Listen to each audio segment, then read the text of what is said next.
I used to think I needed to watch more videos, consume more content, to learn more, to be ready, to take the first step, to figure out my life. But the truth is, the more videos I watched, the more lost I felt. And I bet you feel the same way. But you're not lost. You're just addicted to watching other people telling you what to do. Welcome back to the Tough Love Diaries, where I don't give a fuck about what you want to hear and tell you what you need to hear to get your shit together. To be honest, the worst thing you can do when trying to figure out what to do with your life is watching videos like this. But since you're here, let me show you how to break out of this loop. So first, let's break down what's happening. When you wait for people online to tell you what you feel, what you should feel, what you want, what you should want, ultimately all they do is sell you their opinion and their narrative. But objectivity is an illusion. Content creators can literally argue both sides of an idea, and depending on their storytelling, their tone, their proof, they can convince you of whatever truth they want you to believe. If you're not following your passion, what are you even doing with your life? Do you really want to wake up every day chasing a paycheck? That's how people end up miserable, stuck in jobs they hate, shitty marriages, and just leaving for the weekend or their next vacation. We all know Steve Jobs said the only way to do great work is to love what you do. And the science backs it up. Study shows that people who are passionate about their work experience higher level of motivation and long-term career satisfaction. J.K. Rowling, fuck that bitch, was broke when she wrote Harry Potter. Imagine if she had just gone for the money instead of writing and following her passion. Mr. Beast spent years making YouTube videos because he loved it before it even paid off, and now he's one of the richest creators alive. If you don't follow your passion, you'll eventually burn out. Money can't keep you happy if you hate what you do every single day. Pretty compelling, right? But wait. Passion, that's cute. But passion doesn't pay the rent. Passion doesn't put food on the table. Passion doesn't fund your little vacation, your shopping addiction, whatever else you have going on, okay? But you know what does? Skills, leverage, financial freedom. Don't follow your passion. Learn to be passionate about what makes you money. Mark Cuban said, don't follow your passion, follow your effort.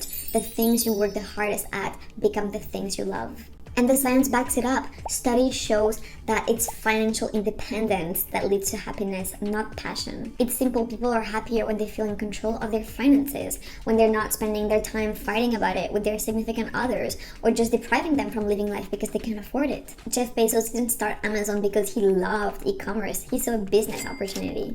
Most millionaires built their wealth in an industry they were not initially passionate about, but grew to love because of the freedom it gave them. Passion fades, interest and taste change. The truth is, when you get really good at something, you start to love it. And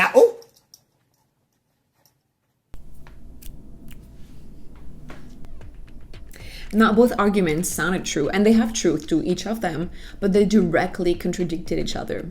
And I can take you for a spin like this on every single topic. Winning is actually everything. If you're not winning, you're losing. No one remembers second place. Actually, winning is just an outcome. The growth, the process, the lesson, that's what really matters.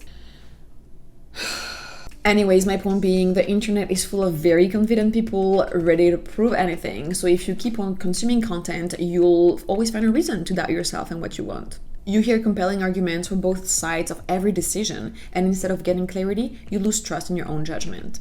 And next thing you know, you've lost 3 years of your life on YouTube. 6 months ago, I actually had to get off TikTok and Instagram completely because I was trying to start something, this YouTube channel. But every other day, someone was trying to convince me that this was the wrong decision. YouTube is dead. No, wait, actually, YouTube is thriving. No, wait, you should sell candles on Etsy. Wait, have you heard of print on demand? No, guys, here is how I make $20,000 per week.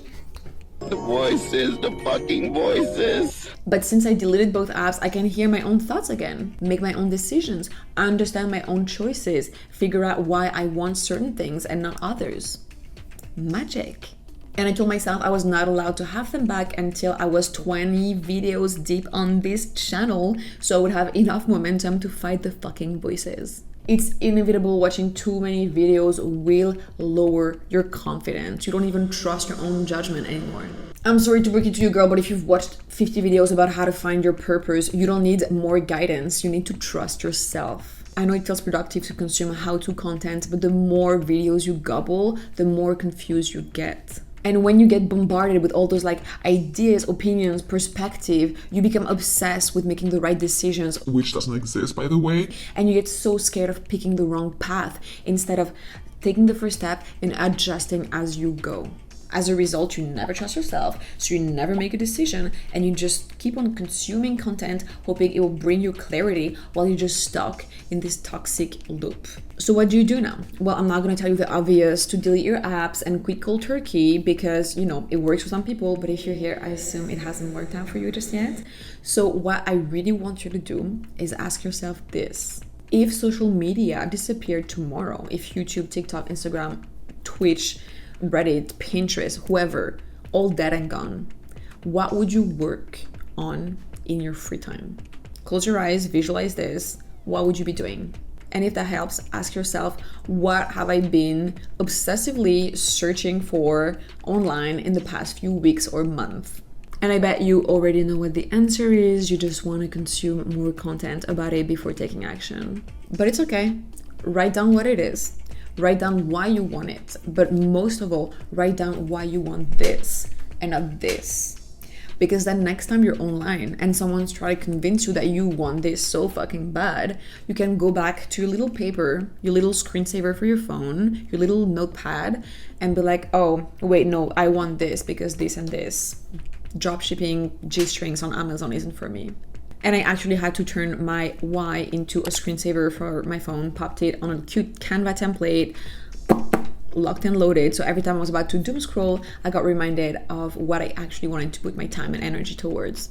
Okay, now remember, consuming too much content dulls your intuition. You start relying on external voices instead of your own. When you constantly seek out answers, you forget you're capable of creating them for yourself. And just remember that in the end, no matter the decision you make, you can always find a YouTube video telling you it was the wrong one.